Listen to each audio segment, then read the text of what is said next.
Assalamualaikum warahmatullahi wabarakatuh.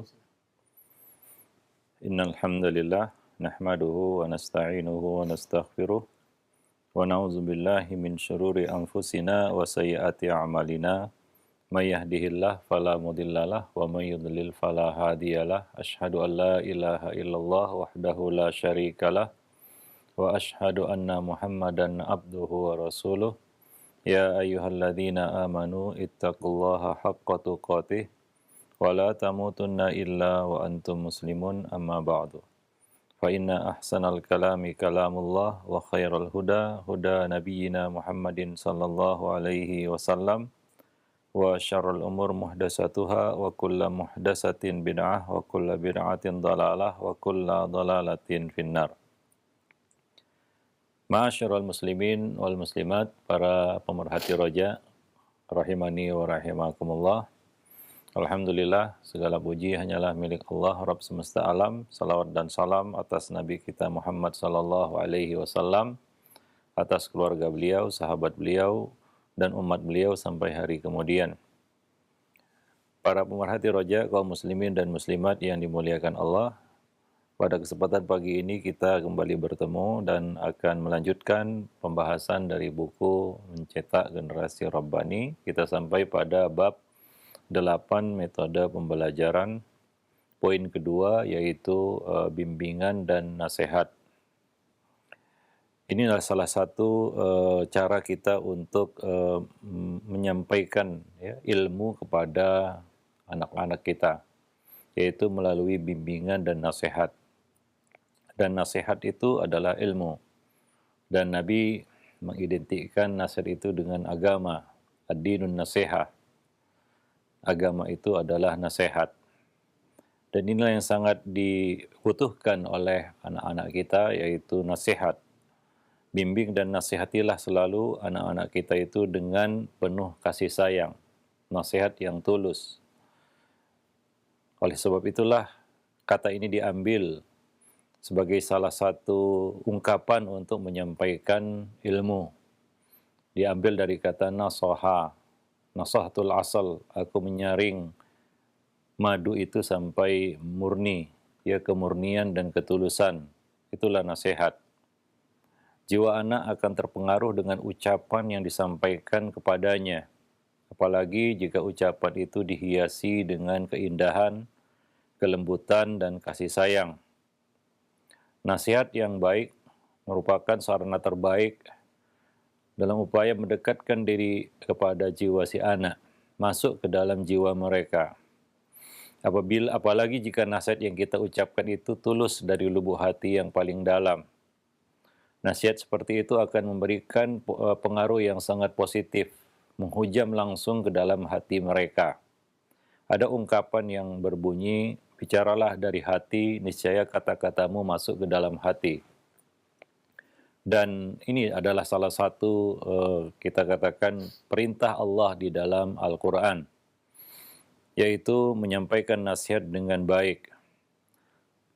Seperti dalam firman Allah, surat Al-Baqarah ayat 83, Allah mengatakan, وَقُولُوا لِلنَّاسِ husna. Dan berkatalah kamu kepada manusia dengan kata-kata yang baik, yaitu nasihat tentunya, memberikan nasihat. Apalagi anak-anak kita, mereka memerlukan nasihat, bukan sumpah serapah atau kemarahan ataupun kata-kata yang tidak perlu. Kadang-kadang kita karena marah, ya, mengucapkan kata-kata yang tidak patut, tidak layak kepada anak. Doa-doa yang buruk, ya, kadang-kadang juga kata-kata yang tidak berfaedah, ya, kata-kata yang kasar kepada anak-anak kita, terutama ketika marah.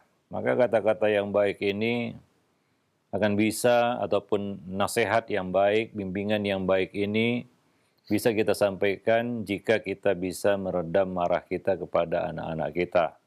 Dan kita ganti itu dengan bimbingan dan nasihat.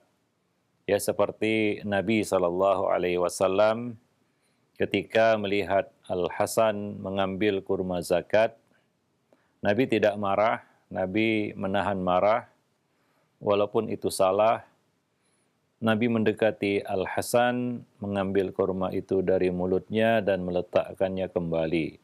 Beliau tidak marah dan beliau ganti itu dengan nasihat. Beliau berkata kepada Al-Hasan ketika itu, cucu beliau, sesungguhnya kita, keluarga Muhammad, tidak halal memakan harta zakat. Satu faedah yang bisa kita petik di sini adalah Nabi bisa menahan amarah, kemudian mengganti itu dengan menyampaikan nasihat, ilmu. Kadang-kadang kita tidak bisa mengendalikan marah kita. Kita marah kepada anak kita yang berbuat salah, lalu kita biarkan begitu saja. Mungkin karena kita jengkel, kita tidak kuasa memberinya nasihat, ilmu. Yang ada kita marah-marah, kita menyalah-nyalahinya. Ya dia memang salah. Anak-anak ya memang akalnya masih terbatas, masih kurang. Dia belum paham, dia belum mengetahui, dia belum mengilmui, dia belum memahami. Jadi wajar dia berbuat salah, tapi kadang-kadang orang tua tidak bisa menerima itu. Mereka tidak memberikan nasihat dan bimbingan. Mereka menggantinya dengan kemarahan, sumpah serapah, atau ya mereka menyalah-nyalahkan anak tersebut, ya, ataupun menyudutkannya. Yang lebih sakit lagi ya jika anak itu dibanding-bandingkan dengan anak yang lain. Ya, ketika dia berbuat salah, dia tidak tahu kenapa dia salah kadang-kadang. Dan orang tua di sini tidak mengambil kesempatan itu untuk memberikan nasihat, ilmu, ya. Karena itu karena kemarahan, itu karena emosi kita yang tidak terkendali sehingga kita kehilangan kebijaksanaan. Nah ini sering terjadi ya di dalam kita bermuamalah, berhadapan atau menghadapi anak-anak kita. Ketika mereka buat salah, apa yang terjadi? Kita marah, kita menyalahkannya, ya kita menyudutkannya, ataupun bahkan kita memberikan doa-doa yang buruk, stigma yang buruk, label yang buruk kepadanya. Nah ini sebenarnya semua tidak berfaedah. Itu adalah momen sebenarnya untuk menyampaikan nasihat ya kepada anak kita itu. Ketika dia buat salah itulah momen kita menyampaikan nasihat. Walaupun nasihat itu harus berulang-ulang, tidak jadi masalah. Nah di sini Nabi memberikan nasihat itu kepada Al-Hasan. Beliau berkata layaknya beliau berbicara kepada orang dewasa. Kita keluarga Muhammad tidak halal memakan harta zakat. Ini ilmu. Ilmu yang sebelumnya tidak diketahui oleh Al-Hasan. Karena dia tidak tahu, dia mengambil korma itu, korma sedekah itu, korma zakat itu. Maka Nabi memberikan ilmu, nasihat, ya, dan tidak marah. Beliau tidak sama sekali tidak marah kepada Al-Hasan, dan tidak juga ya kita katakan marah kepada orang mana orang tuanya. Kadang-kadang kita seperti itu dan begitulah ya. Ketika orang itu tidak bisa mengendalikan amarahnya, ya maka hilang seluruh kebijaksanaan. Dan jangan harap bisa memberikan nasihat yang baik, ya. Yang ada mungkin ya tadi kita memfonis, ya kita menyudutkan anak tersebut, ya, menyalah-nyalahkan anak itu memang salah dia, tapi apa manfaatnya? Ya dia tidak dapat manfaat apa-apa di situ. Nah, apa yang terjadi? Ternyata Al-Hasan ya sampai dewasa itu masih merekam nasihat itu, menghujam nasihat itu ke dalam hatinya dan terus terngiang di telinganya sampai ia dewasa. Ketika ia dewasa, Al-Hasan bin Ali beranjak dewasa, ada seorang yang bertanya kepadanya, sudah dewasa ya, yaitu Abul Aswad Ad-Du'ali, apa momen kenangan yang masih kamu ingat bersama Nabi? Al-Hasan menceritakan kisah itu. Ketika ia masih kecil, bocah kecil, mengambil kurma zakat, dan dilarang oleh Nabi, dan Nabi menyampaikan nasihat itu pada momen itu. Nah ini yang kadang-kadang tidak mampu kita lakukan, tidak mampu dilakukan oleh para orang tua, yaitu memberikan nasihat. Kenapa? Karena hatinya mungkin sudah, pikirannya sudah dikuasai oleh kemarahan. Ya, maka jangan buru-buru marah sama anak, walaupun dia buat salah. Ya, coba ambil momen itu untuk memberikan nasihat, ya, dengan bijaksana, dengan hikmah dan kasih sayang.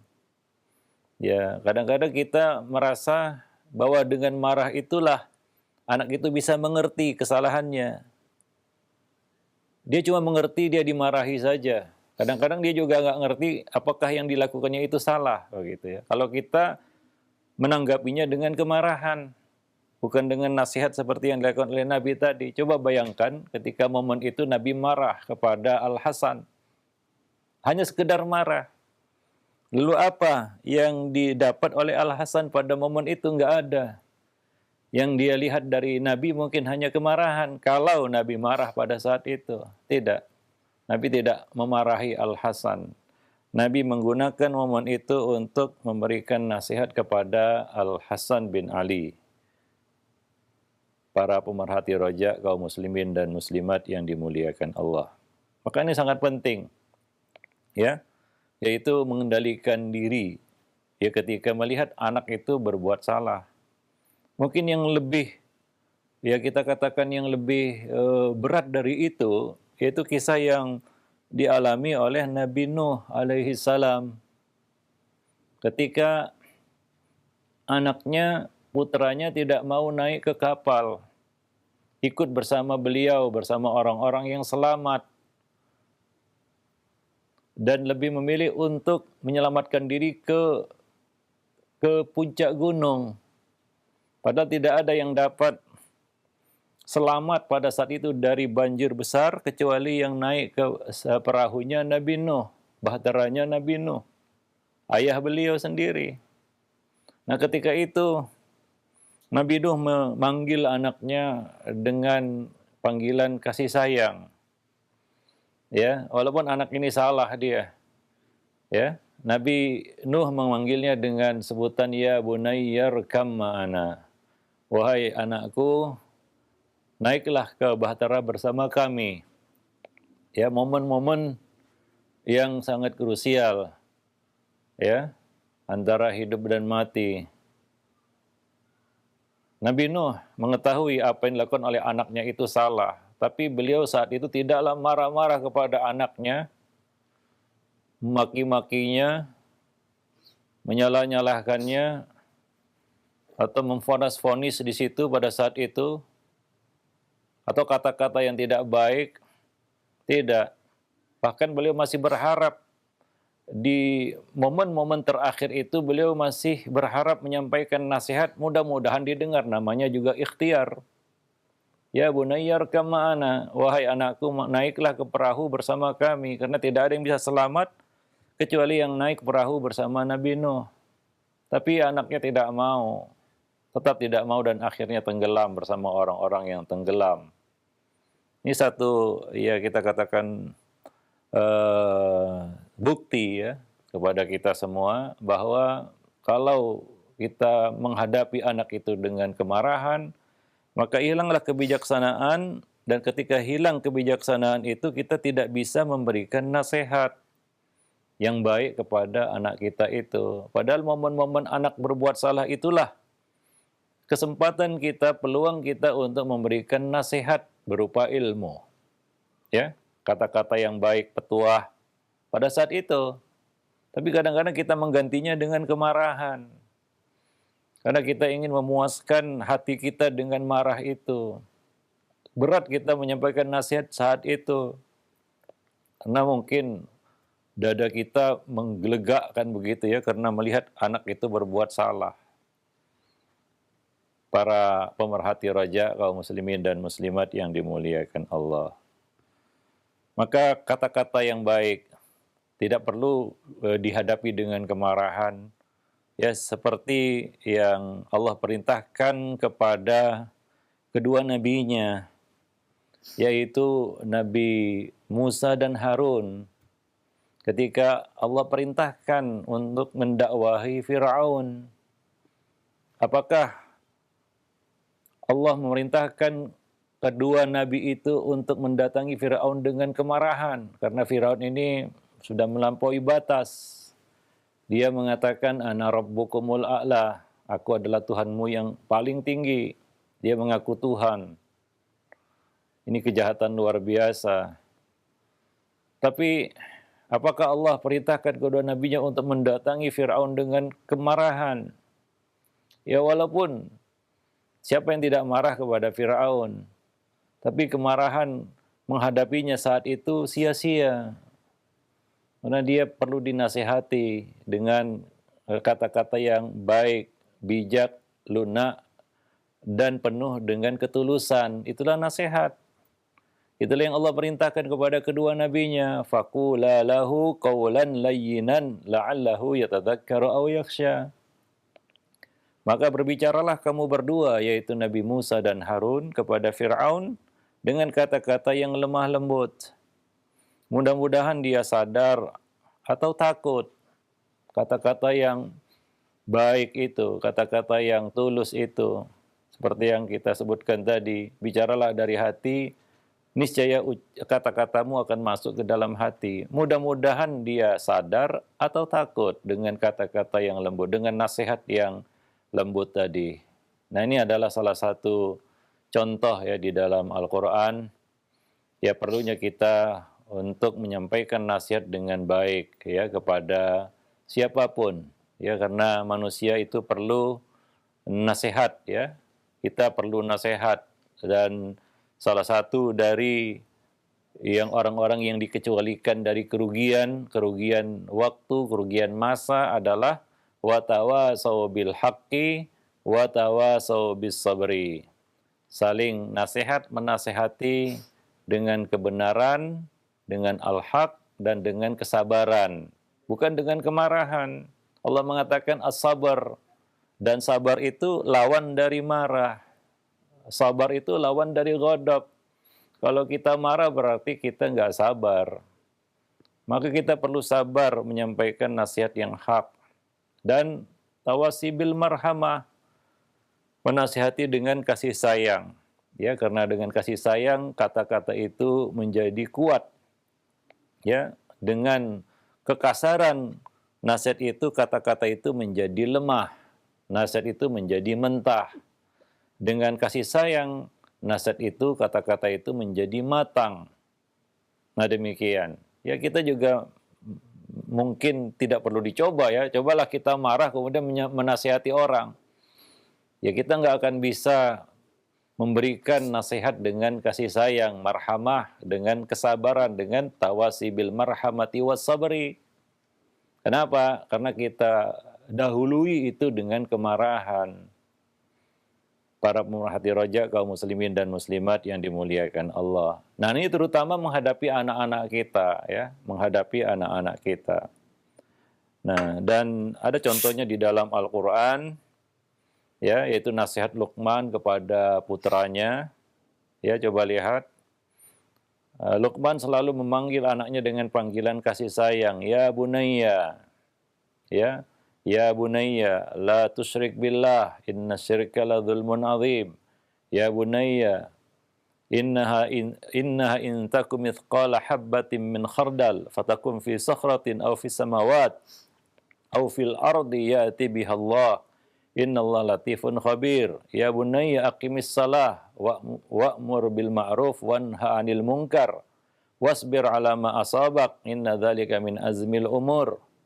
Nasihat-nasihat yang disampaikan oleh Luqman kepada putranya itu selalu diawali dengan panggilan kasih sayang. Ya bunayya, ya bunayya, ya bunayya. Seperti Nabi memberikan nasihat kepada bocah, selalu Nabi memanggilnya dengan panggilan keakraban, ya, panggilan keakraban, panggilan kasih sayang. Ya, panggilan yang menunjukkan kedekatan, keakraban beliau dengan anak tersebut, dengan bocah itu, seperti kepada Umar bin Abi Salamah, ya ghulam, samillah, wa kul biyaminik, wa kul mimma yalik. Demikian juga kepada Ibnu Abbas, ya ghulam, inni u'allimuka kalimat, wahai bocah. Jadi ini untuk menunjukkan kasih sayang, kedekatan, keakraban ya ketika ingin menyampaikan sebuah nasihat. Karena nasihat itu pasti berat, pahit, nggak enak didengar. Kalau itu dibungkus dengan kekasaran, kemarahan, maka akan semakin berat ya untuk diterima, untuk dimengerti. Untuk dimengerti aja susah, apalagi diterima. Kalau nasihat itu dibungkus dengan kekasaran dan kemarahan, akan sulit dipahami apalagi diterima. Ya, dan nasihat itu, ilmu itu adalah sesuatu yang berat. Allah mengatakan, inna sanulqi 'alaika qaulan saqila. Sesungguhnya kami akan menurunkan kepadamu, wahai Muhammad, kata-kata yang berat, yaitu Al-Quran. Ya, akan berat untuk diterima oleh hati manusia yang ya tentunya dipagari dengan hawa nafsu. Ya, dipagari dengan hawa nafsu, maka kebenaran itu akan berat untuk diterima oleh siapapun. Makanya ya kita juga bisa mengukur dengan diri kita sendiri. Berapa banyak nasihat yang langsung kita terima? Mungkin sedikit ya. Kebanyakannya kita olah dulu. Kita dengar, kita pikir, kita timbang, kita perhitungkan. Kadang-kadang diperhitungkan dulu untung ruginya, baru kita terima. Atau melalui proses yang panjang, sekali, 2 kali, 3 kali, mungkin yang keberapa kali baru kita terima nasihat itu.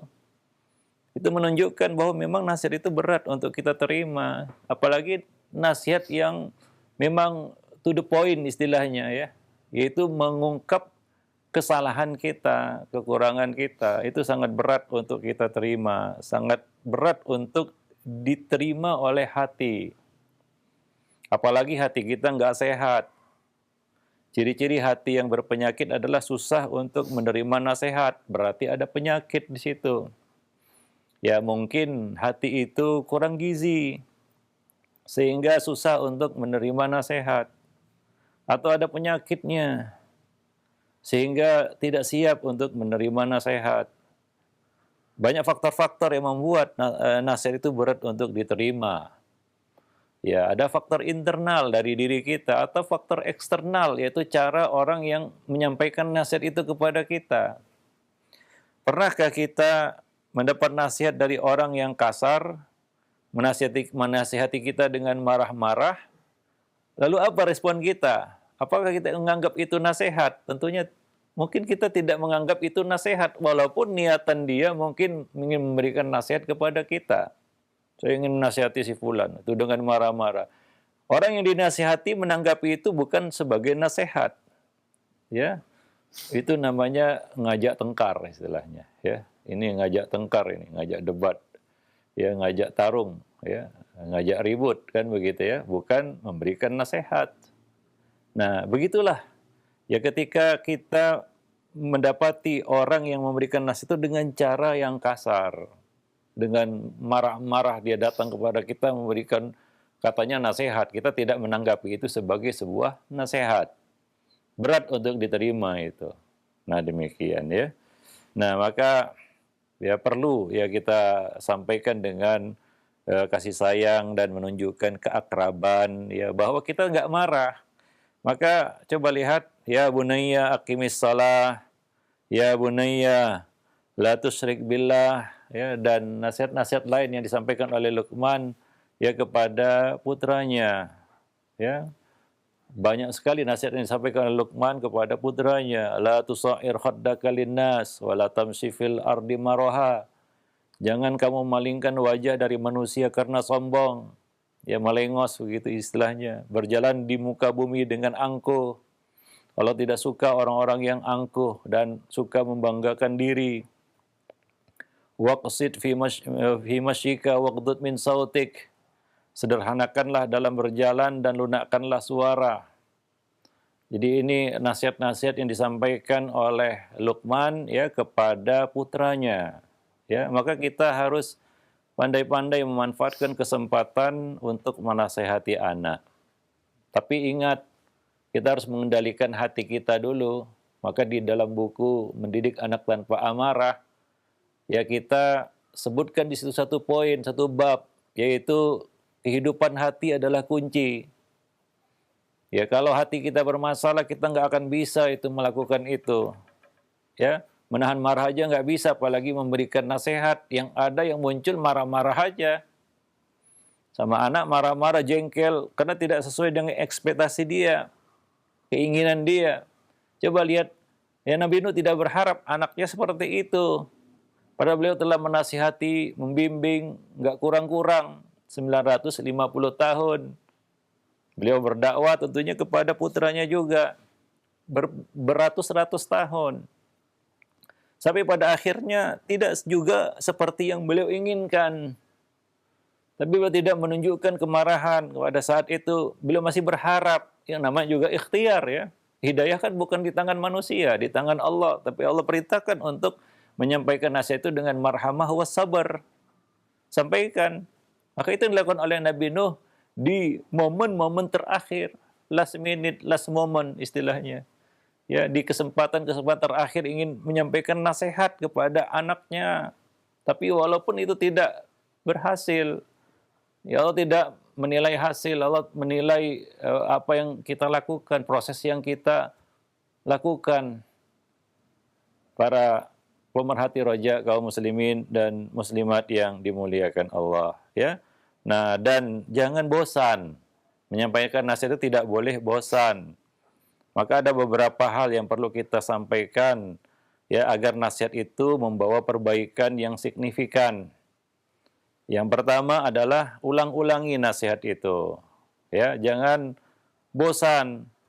Ya, kadang-kadang kita menasihati anak baru 1-2 kali langsung kita jatuhkan vonis. Wah, anak ini begini, anak ini begitu. Ya padahal baru 1-2 kali. Cobalah ukur dengan diri kita. Kita dinasihati orang kadang-kadang udah berkali-kali, kita juga masih keras kepala. Tapi kita dibilang keras kepala nggak mau. Kita memberontak. Ya kita merasa kita orang yang lunak. Padahal orang lain mungkin menilai ini keras kepala sekali, udah dinasihati berkali-kali nggak mau didengar juga. Nah, demikian juga anak-anak itu, apalagi anak-anak, akal mereka masih kurang, ya, belum sempurna. Maka ulang-ulangi nasihat itu, ya.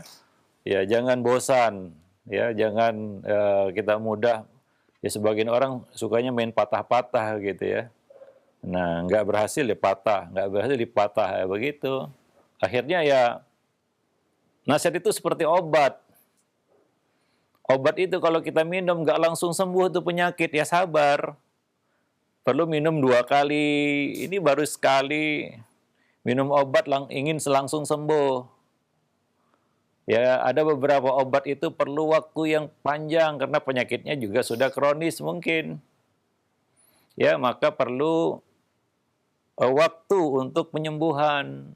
Minum obat sekali, 2 kali, 3 kali sampai habis dosis itu. Ya, baru datang kesembuhan. Demikian juga nasihat. Ya, perlu waktu juga. Ya, jangan berharap instan segala sesuatu mau segera. Dinasihati hari ini harus berubah hari ini juga. Itu kan kadang-kadang mustahil juga. Kita nasihati anak 1 kali, lalu kita ingin dia langsung berubah seperti yang kita inginkan. Nah, kalau tidak, kita ngamuk.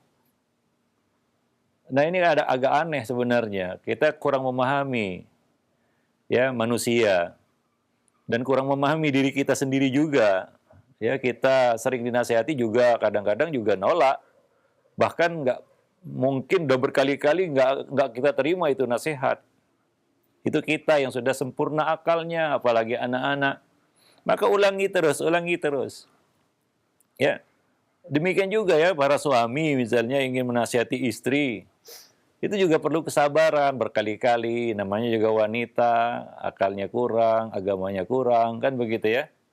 Nasihati berkali-kali, 1, 2 kali, 3 kali, ya.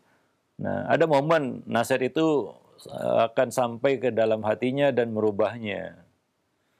Nah, demikian. Dan Nabi mengumpamakan itu, wanita itu seperti tulang rusuk yang bengkok. Kalau dihadapkan kepada kita tulang rusuk yang bengkok dan kita diperintahkan untuk meluruskannya, maka ada dua hal yang harus kita lakukan terhadap tulang rusuk yang bengkok itu. Yang pertama, harus kita tangani dengan kelembutan. Karena kalau dikasari patah dia. Kalau kasar patah nanti. Yang kedua, nggak bisa sekali tekuk lurus, nggak bisa. Itu harus berkali-kali pelan-pelan, sekali, dua kali, tiga kali, akhirnya lurus dia. Begitulah meluruskan tulang rusuk yang bengkok itu. Nah, demikian juga kepada anak-anak kita. Jadi ulang-ulangi nasihat itu. Yang kedua, agar nasihat itu membawa perbaikan yang signifikan adalah pilihlah waktu yang tepat. Yaitu ketika kondisi kejiwaan kita juga kondusif, ya, dan juga anak siap untuk menerima nasihat itu dan momennya juga tepat. Jangan memarahinya misalnya di depan teman-temannya, di depan orang lain, di depan kakek neneknya misalnya, atau paman bibinya, di depan orang banyak. Ya, nah itu manusia sampai anak kecil sekalipun ya punya kecenderungan untuk self defense, yaitu mempertahankan diri walaupun dengan berbohong. Nah, nanti akan muncul dendam pada dirinya, kemarahan ataupun ketidaksukaan, kebencian. Ya, ketika nasihat itu tidak disampaikan pada momen yang tepat. Ya, nah jadi pilih momen yang tepat, waktu yang tepat untuk menyampaikan nasihat. Ya, jangan di momen-momen yang kita nggak siap, anak juga nggak siap. Ya, misalnya ya ada dorongan kemarahan, tahan dulu. Ya, redakan dulu, karena tadi kita sebutkan berkali-kali ya di dalam pertemuan-pertemuan kita sebelumnya, bahwa amarah itu menghilangkan beberapa sifat-sifat positif, diantaranya adalah kasih sayang, kelembutan, kebijaksanaan, kesabaran, keadilan, itu akan terangkat dengan kemarahan. Itu akan terangkat dengan kemarahan. Maka coba ya diredakan dulu marah kita ataupun dihilangkan dulu baru kita menyampaikan nasihat itu. Nah, demikian. Kemudian yang ketiga, gunakanlah kata-kata yang tepat, yang bijak, yang mudah dipahami. Ya, jangan kata-kata yang berbau sentimen. Ya, kadang-kadang kita nasihati, ya misalnya ya salah satu contoh, ketika orang tua menasihati anak, dia menyinggung anak orang lain. Yaitu membanding-bandingkan anaknya dengan anak orang lain ketika menyampaikan nasihat. Ya, udah bagus-bagus nasihat, itu dipatahkan dengan apa? Wah, jadilah seperti si fulan, si fulan. Anak itu jadi rendah diri. Dia nggak bisa jadi orang lain pun nggak bisa jadi orang lain pula. Kita juga nggak bisa jadi orang lain, kita cuma memahami anak ya seperti anak tersebut. Ya, nah demikian. Kadang-kadang itu pada momen nasihat ya, itu mementahkan nasihat jadinya. Walaupun kita memang ingin anak kita itu seperti anak yang lain yang soleh, si fulan dan si fulan, tapi jangan disebut itu di dalam nasihat. Itu akan membuat kita kecil hati istilahnya. Ya, aduh. Ternyata orang tuaku lebih sayang kepada si fulan dan si fulan. Ya, nah demikian. Jangan itu kita ungkapkan ketika kita menyampaikan nasihat kepada anak. Ya, itu kata-kata yang berbau sentimen. Ya, nah demikian. Dan atau kata-kata yang sebenarnya itu adalah vonis. Ya, penghakiman itu juga tidak bijak. Maka gunakanlah kata-kata yang baik. Selain lunak ya dan lembut, penuh kasih sayang, kita pilih juga kata-kata yang baik dan bijak, ya. Dan jangan terlalu berlebihan. Nah, kadang-kadang ya seorang tua itu menasihati anak ngalor ngidul, ngulon ngitan kan begitu ya, muter-muter hingga poinnya jadi nggak tersampaikan. Artinya apa? Dia nggak bisa merangkum, mengambil kesimpulan. Coba lihat Nabi menyampaikan nasihat kepada Al-Hasan, ya.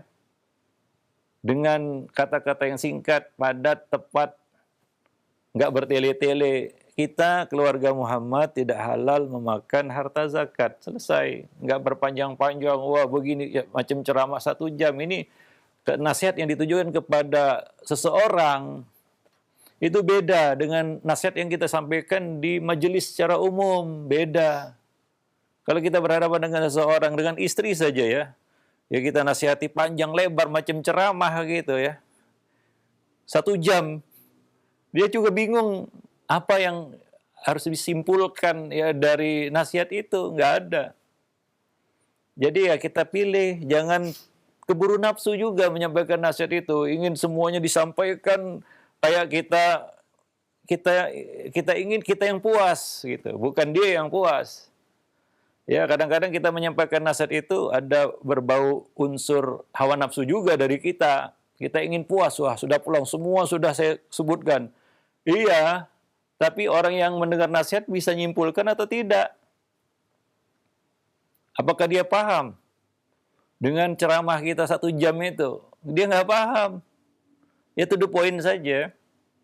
Ya, tepat, singkat, ya, tepat sasaran. Ya, tapi padat maknanya. Seperti Nabi ya kepada Ibnu Abbas, 3 pelajaran saja tentang tauhid, tentang muraqabah, tauhid dan takdir. Ya. Nah, kalau ingin menyampaikan kita simpulkan ini kepada 1 orang ya. Jadi mudah dicerna. Kalau kita menyampaikan nasihat di hadapan orang banyak ya mau ceramah 1 jam, mau 2 jam ya silakan. Tapi kepada 1 orang, karena dia yang satu-satunya orang yang mendengar.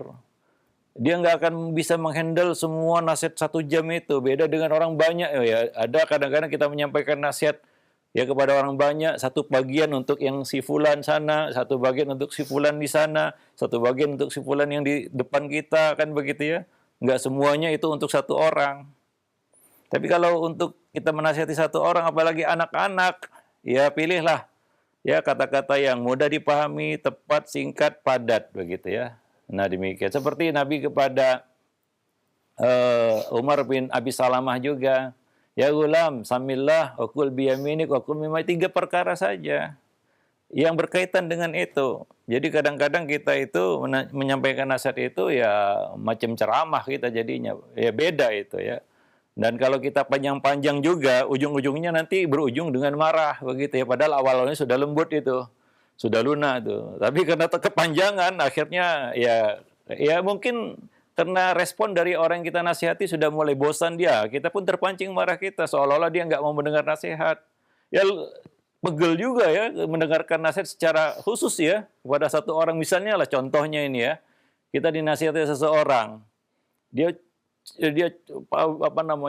bicara panjang lebar sampai bermenit-menit ya 1 jam lah kita katakan ya, kita juga akan ya mungkin letih kan begitu ya.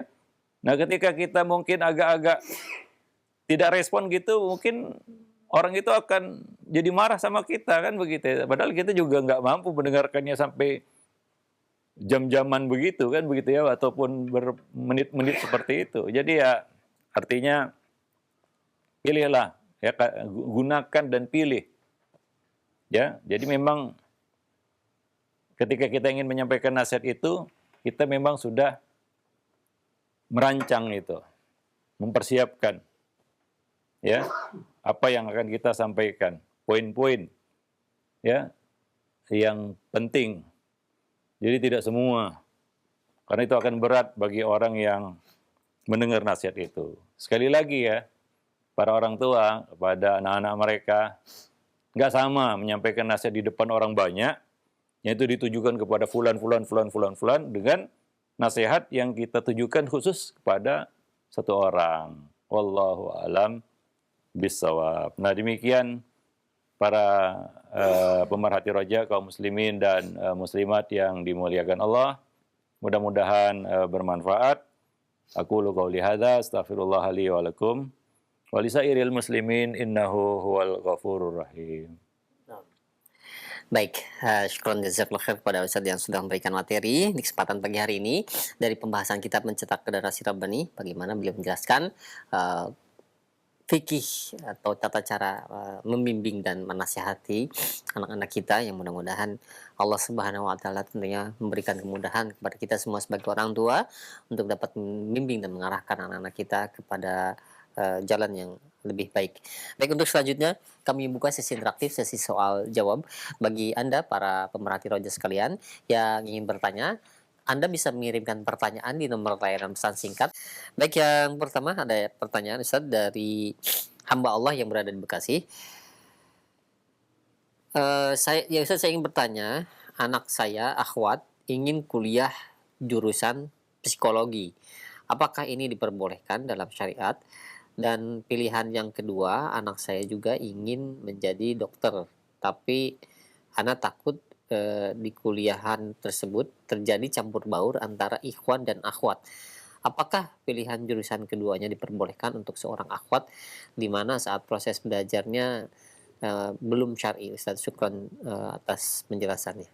Ya, tentunya orang tua harus memilihkan yang paling baik dan terbaik ya.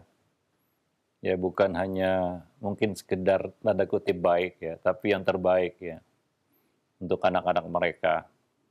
Ya, karena tujuannya sebenarnya dari belajar dan sekolah itu bukan sekedar untuk selembar kertas, bukan untuk cari dunia. Kalau untuk itu terlalu kecil, terlalu rendah himmah kita atau cita-cita kita. Kalau hanya sekedar terjamin dunianya, ya. Kadang-kadang orang tua itu menyekolahkan anak itu yang jadi pikirannya cuma apakah dia bisa hidup dengan sekolah itu, kan begitu ya. Bukan sesuatu yang memang dia perlukan sampai akhir hayatnya. Ya, tentunya ini harus kita perhatikan orang tua yang memilihkan, mengarahkan, membimbing anak-anak mereka ya kepada sesuatu yang terbaik ya. Ya, yang terbaik bukan hanya sekedar dalam kutip baik ya.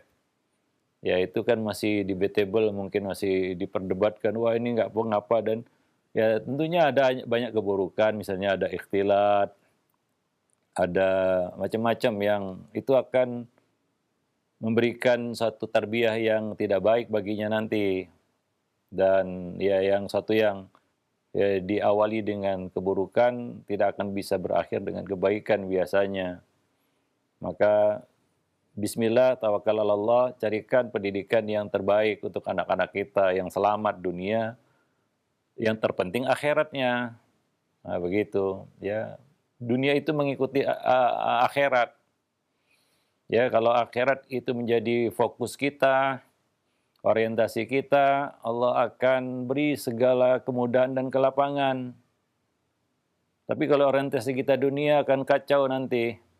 Seperti nasihat Nabi kepada kita semua, "Man kanatid dunya hammahu." Barang siapa yang dunia menjadi orientasinya, menuntut ilmu, sekolah, nikah, apapun itu orientasinya dunia. Ya, apa yang terjadi? Faraqallahu alaihi syamlahu, Allah akan melemahkan kekuatannya. Wa ja'alal faqra baina ainai, Allah jadikan kefakiran ya di depan matanya, kegagalan, kefakiran, ditakut-takuti oleh bayang-bayang kegagalan, kekalahan, ya, kefakiran.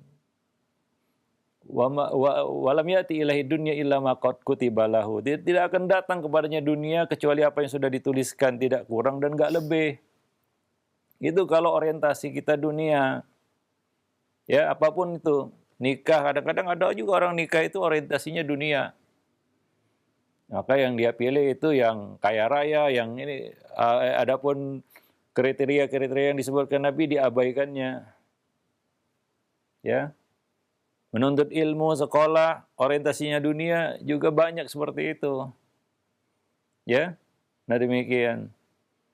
Dan sebaliknya, wa man kanatil akhiratu niyatahu. Barang siapa yang man kanatil akhiratu niyatahu, barang siapa yang akhirat menjadi orientasinya. Dia menikah orientasinya akhirat. Dia menuntut ilmu orientasinya akhirat. Jama'allahu lahu syamlahu, Allah akan memberikan kekuatan kepadanya. Wa ja'alal ghina fi qalbi, Allah jadikan kekayaan dalam hatinya. Wa atadhu dunya wa hiya raghimah, dunia akan datang kepadanya dalam keadaan tunduk. Dunia itu tunduk datang kepadanya. Nah, ini yang harus diperhatikan oleh para orang tua, memberikan ya bimbingan kepada anak-anak mereka, khususnya di dalam memilih ya sekolah pendidikan itu. Itu harus dibimbing juga, jangan wah saya mau gini, saya mau ya anak juga kan nggak ngerti dia mau ini, mau itu, banyak maunya. Nah, demikian ya. Wallahu a'lam bishawab. Nah, baik, syukron jazakallahu khair atas jawaban Ustaz. Demikian untuk ibu yang bertanya di Bekasi. Dan selanjutnya ada pertanyaan kembali kami ajukan. Ya Ustadz, saya saat ini sedang berusaha membimbing dan memberikan nasihat kepada anak remaja saya. Saya sering menarik anak saya untuk berbicara dan menasihati secara empat mata, secara serius. Apakah hal tersebut bagus bagi kejiwaan anak jika dilakukan atau jika sering dilakukan, Ustadz? Ya, sering ini maksudnya apa? Tiap hari membuat dia juga bosan kan begitu ya. Nah, jadi nasihat juga harus dibuat apa namanya jadwalnya. Ya, Nabi juga tidak tiap hari memberikan nasihat kepada sahabat atau ilmu kan. Ada ya apa ya bab dibuat oleh Imam Al-Bukhari yatakhawwalu fil mau'izah, yaitu membuat suatu jadwal di dalam memberikan mau'izah, nasihat ya. Sehingga ya jiwa itu siap untuk menerimanya lagi. Ya, jangan nanti akan menimbulkan kepenatan untuk mendengarnya kan begitu ya. Nah, ya beri waktu dia untuk mengolah nasihat itu. Nah, lihat lagi momen yang tepat, sampaikan lagi nasihat itu. Nah, demikian ya. Jadi perlu kita atur waktunya, jangan ya kadang-kadang itu karena kita sering memberikan nasihat karena kepuasan batin kita, bukan untuk kebutuhan orang yang kita nasihati. Lebih kepada wah sudah puas saya, menyampaikan unek-unek saya, menyampaikan apa yang ada dalam hati saya, bukan itu. Ya, yang kita perhatikan adalah apa yang dibutuhkan oleh orang yang menerima nasihat kita itu. Kita perhatikan kondisinya. Begitulah nasihat yang tulus itu, karena kita ingin perubahan pada dirinya. Ya coba perhatikan. Demikian juga misalnya menasihati istri misalnya. Oh tiap hari ya akhirnya meledak juga dia. Ya, nah demikian. Jadi perlu ya takhawul fil mau'izah, yaitu artinya buat jadwal, buat satu waktu ya, buat satu kita katakan momen-momen yang bisa kita manfaatkan untuk memberikan nasihat. Nah demikian. Wah ini lagi gembira dia, lagi senang dia, lagi apa namanya, lagi siap dia, sedang siap dia menerima nasihat, dia sampaikan. Tapi kalau dia misalnya sedang galau, ya, sedang stres ya, karena capek kerja, kita nasihati, ya dia pun nggak siap ya. Nah demikian. Jadi perhatikan kesiapan orang yang mendengar nasihat kita, sehingga nasihat itu ada manfaatnya, memberikan pengaruh dia kepada jiwa. Nah, jadi sekali lagi, ketika kita menyampaikan nasihat bukan karena kepuasan dari hati kita, saya ingin puas menyampaikan, ngomong, bicara begitu. Tapi orang yang kita nasihati nggak siap begitu. Itu kan jadi sia-sia, hanya sekedar untuk memuaskan nafsu kita juga jadinya. Nah, begitulah dia nasihat itu. Ya, maka di alam ayat disebutkan bil marhama was sabar. Kenapa nasihat itu perlu sabar? Karena yang kita inginkan adalah kebaikan bagi orang yang kita nasihati. Maka nasihat itu diambil di dalam bahasa Arab itu disebut nasihat, diambil dari kata nasaha, artinya ketulusan. Ya, dari orang yang memberikan nasihat itu ya. Nah, demikian. Wallahu a'lam bishawab. Jadi ya perlu diatur lah waktunya, jangan tiap hari ya. Nah, demikian. Rutin terus-menerus, tapi waktunya jangan terlalu terlalu dekat sehingga ya nggak ada waktu dan nggak ada nggak ada kita katakan waktu untuk memproses dan untuk mengolah nasihat itu. Ya, nah macam diberondong gitu ya dengan dengan suatu hal yang berat begitu ya, itu berat juga jadinya. Wallahu a'lam bishawab. Nah, Baik. baik, syukran jazakallahu khair atas, jawaban Ustaz. Demikian, dan selanjutnya ada pertanyaan kembali kami ajukan. Ya Ustaz, apakah baiknya, bagaimanakah baiknya, jika anak kita sedang sekolah di bangku SMA, dia, meminta untuk ingin sambil bekerja. Saya sebagai orang tua, masih mampu untuk membiayai pendidikan anak saya, dan, saya tidak ingin anak terganggu belajarnya karena pekerjaan dia, tapi dia tetap bersikeras ingin sambil bekerja Ustadz. Nah, bagaimanakah, baiknya? Ya, sebenarnya ini nggak perlu dibenturkan antara sekolah dan kerja ya, asal keduanya bisa jalan bareng gitu ya. Ya. Dan kita harus menanggapi juga keinginan dari anak itu. Ya, ya kita kasih pertimbangan, itu kita harus tahu ya, kerja apa yang ingin dilakoninya tentunya ya. Apakah pekerjaan itu akan menyita, kita katakan, perhatiannya sehingga terbengkalai sekolahnya, ya tentunya kita kasih, pertimbangan-pertimbangan ya. Nah, kalau kerjanya seperti ini nanti akan terganggu sekolah, kalau kerjanya seperti ini mungkin bisa jalan bareng dengan sekolahnya, kan begitu ya. Nah demikian ya, karena, kadang-kadang, perlu kita pertama ya perlu kita dengar dulu apa yang menjadi, keinginannya. Walaupun tidak semua keinginan anak itu harus dipenuhi oleh orang tua, cuma kadang-kadang cara penolakannya yang perlu cara yang baik begitu ya. Jangan langsung dipatahkan misalnya, walaupun ujung-ujungnya ya, dia tidak melakukan apa yang dia inginkan. Saya katakan tadi tidak semua keinginan anak harus kita turuti. Misalnya dia ingin sekolah ini, sekolah itu, ya tapi jangan langsung dipatahkan. Nah, kadang-kadang ya kita tahu apa kamu merendahkan dia, ya ikuti dulu alur pikirannya. Ini dia mau gini kenapa? Apa latar belakangnya? Nah, baru ya kita alihkan dia kepada apa yang sebenarnya yang terbaik begitu. Sekali lagi ya, kita memilihkan untuk anak itu bukannya hanya sekedar baik, tapi yang terbaik.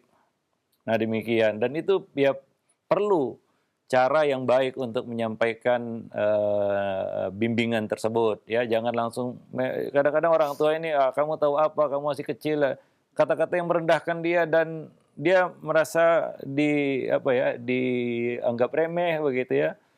Ya sehingga dia jadi penasaran begitu, wah kalau begitu saya tetap maju gitu. Jadi dia jadi nekat mungkin kalau kata-kata itu yang keluar. Kadang-kadang orang tua kan seperti itu, tahu apa kamu, kamu masih anak kecil udah ikuti aja begitu. Kadang-kadang seperti itu yang membuat dia kerdil jadinya ya, atau membuat dia nekat.